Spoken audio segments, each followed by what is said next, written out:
नहीं आया। ट्रेंड गड़बड़ाएगा कहां से? ट्रेंड इस सीरीज से गड़बड़ाएगा, यानी कि फोर्थ ग्रुप से ये ट्रेंड गड़बड़ा जाएगा।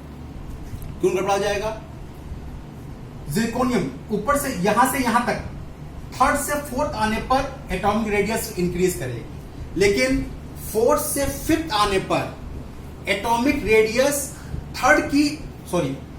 थर्ड सीरीज की एटॉमिक रेडियस थर्ड सीरीज की एटॉमिक रेडियस सेकेंड सीरीज की एटॉमिक रेडियस से सेम होती है। क्यों? क्योंकि इसका कॉन्फ़िगरेशन क्या होगा? इसका कॉन्फ़िगरेशन है 3d2 4s2। जिरकोनियम का क्या होगा? 4d2 5s2। इसका हाफ नेम में क्या होगा? 5d2 और 6s2। ये कॉन्फ़िगरेशन होगा किसका? अब देखिए, इसमें 5d भरने से पहले जब सेकेंड सीरीज से थर्ड सीरीज आते हैं तो 5d से भरने से पहले 4f भर जाता है, क्योंकि इसमें आने पे क्या होगा? 14 एलिमेंट्स f ब्लॉक में चले गए, तो 4d से भरने से पहले क्या भर जाता है?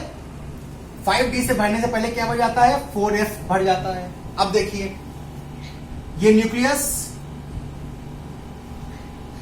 ये 4f और ये 6s। अब देखिए 4f 6s, f की शील्डिंग पावर सबसे कम होती है।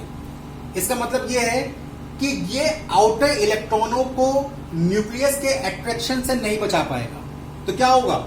शील्डिंग इफेक्ट क्या होगा? इसका शील्डिंग इफेक्ट सबसे कम है, तो इसका मतलब क्या हुआ? साइज क्या हो जाएगा? साइज सेकेंड सीरीज की एलिमेंट्स की एटॉमिक रेडियस थर्ड एलिमेंट से बराबर हो जाएगी। तो ये एटॉमिक रेडियस का सीरीज है। अब नेक्स्ट टॉपिक, लास्ट टॉपिक है इस लेक्चर का, ionization energy.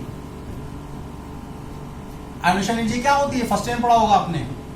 The minimum amount of energy required to pull out an electron from isolated gaseous atom is known as ionisation energy. इसमें क्या है? आयनाइजेशन एनर्जी की एक बात याद रखिए, ionisation enthalpy is inversely proportional to size. अगर size बड़ा होगा तो आयनाइजेशन एनर्जी क्या होगी? कम होगी।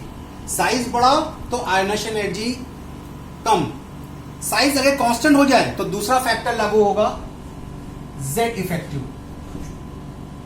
दूसरा फैक्टर है Z इफेक्टिव। अगर साइज कांस्टेंट है तो दूसरा फैक्टर आप यूज करेंगे Z इफेक्टिव। जिसमें Z इफेक्टिव ज्यादा उसकी आयनाइजेशन एनर्जी ज्यादा, जिसमें Z इफेक्टिव ज्यादा उसकी आयनाइजेशन एनर्जी ज्यादा। तो आप खुद देख लो, scandium, titanium, vanadium, chromium, manganese, iron, cobalt, nickel, copper, zinc, यहां से यहां तक आने पे क्या था? साइज डिक्रीज कर जा रहा था। साइज डिक्रीज तो आयनाइजेशन एंथैल्पी क्या होगी? आयनाइजेशन एंथैल्पी इंक्रीज करेगी। Mid of the series ionisation size क्या था? साइज कांस्टेंट, तो आयनाइजेशन एंथैल्पी भी क्या होगी? कांस्टेंट। और in the end of the series size increase कर रहा था। साइज इंक्रीज तो आयनाइजेशन एंथैल्पी क्या होगी? डिक्रीज। तो ये डी ब्लॉक एलिमेंट्स की एटॉमिक रेडियस हमने कंपेयर की, आयनाइजेशन एंथैल्पी कंपेयर की। अब नेक्स्ट वीडियो लेक्चर में हम आपको डिफरेंट ऑक्सीडेशन स्टेट बताएंगे और इसकी मैग्नेटिक प्रॉपर्टी बताएंगे और कुछ एनसीईआरटी के क्वेश्चन सॉल्व करवाएंगे। Thank you.